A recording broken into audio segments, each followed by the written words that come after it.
വിശുദ്ധ യോഹന്നാൻ ശ്ലീഹായുടെ സുവിശേഷത്തിൽ നിന്നാണ്. നമ്മുടെ കർത്താവ് യേശു മിശിഹ ഈ ലോകത്തിലേക്ക് മനുഷ്യനായി വന്നതിന് ശേഷം യഹൂദന്മാരുമായി സംസാരിച്ചു കൊണ്ടിരിക്കുന്ന അവസരത്തെയാണ് അവിടെ നമുക്ക് കാണാൻ സാധിക്കുന്നത്. തുടക്കത്തിൽ കർത്താവ് യേശു മിശിഹ പറയുന്നത് എന്താണ്? ഞാൻ ജീവന്റെ അപ്പമാകുന്നു, എൻ്റെ അടുക്കൽ വരുന്നവന് വിശക്കുകയില്ല, എന്നെ വിശ്വസിക്കുന്നവന് ഒരു നാൾ ദാഹിക്കുകയുമില്ല. എന്നാൽ നിങ്ങൾ എന്നെ കണ്ടിട്ട് വിശ്വസിക്കുന്നില്ലല്ലോ. എത്ര വലിയ ഒരു വിശ്വാസ പ്രഖ്യാപനമാണ് യേശുദമ്പുരാൻ അവിടെ നടത്തുന്നത്. ഈ യേശുദമ്പുരാൻ ഭൂമിയിലേക്ക് വരാനുള്ള സാഹചര്യം എന്താണ്? എപ്പോഴാണ് വന്നത്? എങ്ങനെയാണ് വന്നത് എന്നൊക്കെ നമ്മൾ പരിശോധിക്കുമ്പോൾ ഗലാത്യ ലേഖനത്തിന്റെ 4-ാം അധ്യായത്തിന്റെ 4-ാമത്തെ വാക്യത്തിൽ നമ്മൾ വായിക്കുമ്പോൾ, കാലസമ്പൂർണത വന്നപ്പോൾ ദൈവം തന്റെ പുത്രനെ സ്ത്രീയിൽ നിന്ന് ജനിച്ചവനായി, ന്യായപ്രമാണത്തിന് കീഴിൽ ജനിച്ചവനായി നിയോഗിച്ചയച്ചു. ഇവിടെ 3 കാര്യങ്ങളാണ് ആ വാക്യത്തിൽ നമുക്ക് കാണാൻ സാധിക്കുന്നത്. അപ്പോൾ യേശുദമ്പുരാനെ ഭൂമിയിലേക്ക് അയച്ചത് തന്റെ പിതാവാണെന്ന് നമുക്ക് ബോധ്യമാകുന്നുണ്ട്. ഇവിടെ സ്ത്രീയിൽ നിന്ന് ജനിച്ചു എന്ന് പറയുമ്പോൾ മുഴുവൻ മനുഷ്യവർഗത്തിന്റെയും രക്ഷയ്ക്ക് വേണ്ടിയാണ് യേശുദമ്പുരാൻ മനുഷ്യനായി അവതരിച്ചതെന്ന് നമുക്ക് മനസ്സിലാക്കാം. കാരണം നമ്മൾ ഉൽപ്പത്തി പുസ്തകം വായിക്കുമ്പോൾ അവിടെ 3-ാമത്തെ അധ്യായത്തിൽ പറയുന്നത് സ്ത്രീയുടെ സന്തതി സർപ്പത്തിന്റെ തല തകർക്കുമെന്നാണ്. ഇത് സുറിയാനി സഭയുടെ പ്രോട്ടോ എവൻഗേലിയോൻ എന്നായിരുന്നു പറഞ്ഞിരുന്നത്.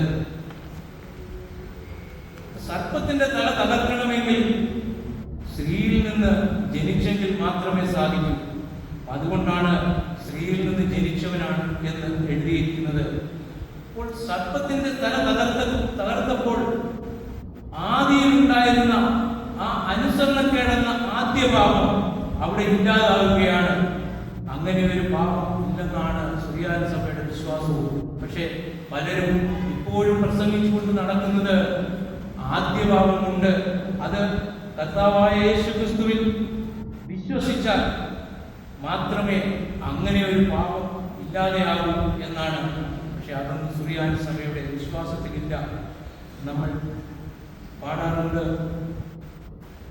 ജന്മത്താൽ വിടുതൽ തന്ന നന്ദനെ കൃപ ചെയ്യുന്ന, ജന്മത്താൽ രക്ഷിച്ചോട മഷികാരുണ്യം ചെയ്യുക. ജന്മത്താലാണ് വിടുതൽ തന്നത് നമ്മുടെ എന്തോ പെരുന്നാൾ നമ്മൾ പാടുകയാണ്. നമ്മൾ ഓരോരുത്തരും അത് ചിന്തിച്ചു നോക്കുക. ന്യായപ്രമാണത്തിന് കീഴിൽ ജനിച്ചു എന്ന് എഴുതിയപ്പോൾ നമ്മൾ മനസ്സിലാക്കേണ്ടത് ഈ ന്യായപ്രമാണത്തെ പറ്റി കുറേ കാര്യങ്ങൾ നമ്മുടെ ബൈബിളിൽ രേഖപ്പെടുത്തിയിട്ടുണ്ട്. ചില വാക്യങ്ങൾ ഞാൻ പറയാം. അപ്പോസ്തലപ്രവൃത്തികൾ 15-ാം അധ്യായത്തിന്റെ 10-ാമത്തെ വാക്യം, അതുപോലെ തന്നെ ഗലാത്യ ലേഖനത്തിന്റെ 3-ാം അധ്യായത്തിന്റെ 10ഉം 11ഉം വാക്യങ്ങൾ, ഗലാത്യ ലേഖനത്തിൽ തന്നെ 3-ാം അധ്യായത്തിന്റെ 21-ാമത്തെ വാക്യം, റോമാലേഖനത്തിൽ 3-ാം അധ്യായത്തിന്റെ 20-ാം വാക്യം, റോമാലേഖനത്തിൽ തന്നെ 7-ാം അധ്യായത്തിന്റെ 9ഉം 10ഉം വാക്യങ്ങൾ, എബ്രായ ലേഖനത്തിൽ 7-ാം അധ്യായത്തിന്റെ 18ഉം 19ഉം വാക്യങ്ങൾ, എബ്രായ ലേഖനത്തിൽ തന്നെ 8-ാം അധ്യായത്തിന്റെ 7-ാമത്തെ വാക്യം എന്നതാണെന്ന വിശ്വാസം മശിഹ മരണത്തെ കൊന്നു. എഫേസ്യ ലേഖനം 2-ാം അധ്യായത്തിന്റെ 15-ാം വാക്യത്തിൽ തൻ്റെ ജഡത്തിൽ വിരോധമായിരുന്ന ന്യായപ്രമാണത്തെ അതിൻ്റെ കൽപ്പനകളോടും ചട്ടങ്ങളോടും കൂടി നീക്കിക്കളഞ്ഞു. എന്നിട്ട് കർത്താവ് പറയുകയാണ്, ഞാൻ ജീവന്റെ അപ്പമാകുന്നു, എൻ്റെ അടുക്കൽ വരുന്നവന് വിശക്കുകയില്ല. ഇന്ന് നമ്മൾ ഈ വിശുദ്ധ വേദഭാഗം വായിച്ചു കേട്ടതിൻ്റെ തുടക്കത്തിൽ പല കാര്യങ്ങളും യഹൂദന്മാരുമായി ചർച്ച ചെയ്യുമ്പോൾ പറയുന്ന യഹൂദന്മാർ എന്താണ് പറഞ്ഞത്? യേശുവിനോട് പറഞ്ഞത്, ഞങ്ങളുടെ പിതാക്കന്മാർ മരുഭൂമിയിൽ മന്ന തിന്നു, അത് സ്വർഗത്തിൽ നിന്ന് നൽകിയതായിരുന്നുവെന്ന്. എന്നാൽ യേശു തമ്പുരാനോട് മറുപടി പറയുകയാണ്, നിങ്ങൾക്ക് സ്വർഗത്തിൽ നിന്നുള്ള അപ്പമല്ല മോശ നൽകിയത്. ആ അപ്പം തിന്നവരൊക്കെ മരിച്ചുപോയി. സ്വർഗത്തിൽ നിന്നുള്ള സാക്ഷാൽ അപ്പം നിങ്ങൾക്ക് തരുന്നത് എൻ്റെ പിതാവത്രേ. അത് ഭക്ഷിക്കുന്നവൻ ഒരിക്കലും മരിക്കുകയില്ല. അതുകൊണ്ടാണ് കർത്താവ് ഈശോ മിശിഹ വിരിച്ചൊരുക്കിയ മാളികയിൽ തൻ്റെ ശിഷ്യന്മാരുമൊത്ത് ഇരിക്കുമ്പോൾ അപ്പമെടുത്ത് വാഴ്ത്തി ശിഷ്യന്മാർക്ക് കൊടുത്തു. ഇതെൻ്റെ ശരീരമാകുന്നു, വാങ്ങി ഭക്ഷിക്കുവിൻ. എടുത്തു ഭക്ഷിക്കാനല്ല, വാങ്ങി ഭക്ഷിക്കുവാനാണ് അവിടെ പറഞ്ഞിരിക്കുന്നത്. വീഞ്ഞെടുത്ത് വാഴ്ത്തിയിട്ട് കർത്താവ് പറഞ്ഞു, ഇതെൻ്റെ രക്തമാകുന്നു, വാങ്ങി പാനം ചെയ്യുവീൻ. എന്നിട്ട് കർത്താവ് പറഞ്ഞെന്താണ്? ഇനി ഞാൻ വരുന്നത് വരെ നിങ്ങൾ ഇവണ്ണം ചെയ്യുവീൻ, എൻ്റെ ഓർമ്മയായി ചെയ്യുവീൻ. ഓർമ്മയ്ക്കായി എന്നല്ല, ഓർമ്മയായി ചെയ്യുവിൻ എന്നാണ്. അതുകൊണ്ടാണ് നമ്മൾ വിരിച്ചൊരുക്കിയ സ്ഥലത്ത് വിശുദ്ധ കുർബാന അർപ്പിക്കുന്നത്. അതുകൊണ്ടാണ് കർത്താവിൻ്റെ തിരുശരീര രക്തങ്ങൾ വഹിച്ചുകൊണ്ടുള്ള കാസായും ലീലാസായും പടിഞ്ഞാറോട്ട് എഴുന്നള്ളിക്കുമ്പോൾ പുരോഹിതനോ മേൽപ്പട്ടക്കാരനോ തൻ്റെ മുഖം മറച്ചുകൊണ്ട് കാസായും ലീലാസായും മുകളിലോട്ട് ഉയർത്തിക്കൊണ്ട് നമ്മൾക്ക് ആ തിരുശരീര രക്തമാണ് ജനങ്ങൾ അത് കാണുന്നത്, അത് അനുഭവിക്കുന്നത്. അന്ന് കർത്താവ് ശിഷ്യന്മാർക്ക് കൊടുത്തതുപോലെ ഇന്ന് കർത്താവിൻ്റെ പ്രതിനിധി ഈ അപ്പവും വീഞ്ഞും നമുക്ക് നൽകുന്നത്.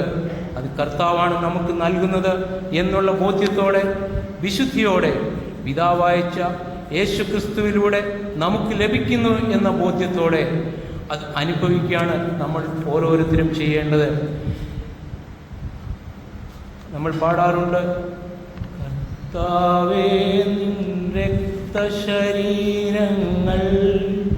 കൈക്കൊണ്ട് ഭക്തരതായി മരിച്ചു കരുണമേ നല്ലോർമ്മ.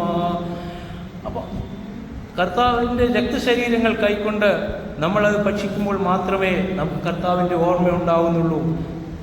കർത്താവ് യേശു മിശിഹ സ്വർഗത്തിൽ നിന്ന് ഇറങ്ങിയ അപ്പമാണെന്നും അത് ഭക്ഷിക്കുന്നവന് നിത്യജീവനുണ്ട് എന്നും നമ്മൾ ഓരോരുത്തരും ചിന്തിക്കുക. ഇന്ന് ഞാൻ ഇവിടെ നിൽക്കുന്നത് നമ്മുടെ മിഷൻ സൺഡേയുടെ ഭാഗമായിട്ടാണല്ലോ. സഭാരക്തമായ ഗീവർഗീസ് മാർ ഒസ്താത്യോ തിരുമേനി സഭയ്ക്ക് വേണ്ടി ഒരുപാട് കാര്യങ്ങൾ ചെയ്തിട്ടുണ്ട്. മിഷൻ ബോർഡും മിഷൻ പ്രവർത്തനങ്ങളും ഒരുപാട് നടത്തുന്നുണ്ട്. സെൻറ്റ് പോൾ സുവിശേഷാലയം മാവേലിക്കരയിൽ സ്ഥാപിച്ചിട്ടുണ്ട്. പാവപ്പെട്ടവർക്ക് വേണ്ടി ഒരുപാട് പ്രസ്ഥാനങ്ങൾ നടത്തുന്നുണ്ട്. അതുപോലെ തന്നെ ഈ സുവിശേഷാലയത്തിൽ 2 വർഷത്തെ ഒരു ഡിപ്ലോമ കോഴ്സ് നടത്തുന്നുണ്ട്. ആ ഡിപ്ലോമ കോഴ്സിൽ ഈ ഇടവകയിൽ നിന്ന് കഴിയുന്നത്ര ജനങ്ങൾ പങ്കെടുക്കണം. അതിന് പ്രായഭേദമൊന്നുമില്ല. അതുപോലെ തന്നെ ദൂതൻ ത്രൈമാസിക പ്രസിദ്ധീകരിക്കുന്നുണ്ട്. അപ്പം അതിലും എല്ലാവരും പങ്കെടുക്കണം. ഈ തിരുമേനിയുടെ അഭിലാഷം വിജയിപ്പിക്കണമെങ്കിൽ നമ്മൾ ഓരോരുത്തരും അതിൽ പങ്കെടുത്തെങ്കിലേ സാധിക്കൂ. അതിന് ദൈവം തമ്പുരാൻ നമ്മളെ ഓരോരുത്തരെയും അനുഗ്രഹിക്കട്ടെ. ഈ അവസരം തന്ന ബഹുമാനപ്പെട്ട അച്ഛനും മറ്റ് വിശ്വസ്തർക്കും നന്ദി രേഖപ്പെടുത്തുന്നു. Thank you.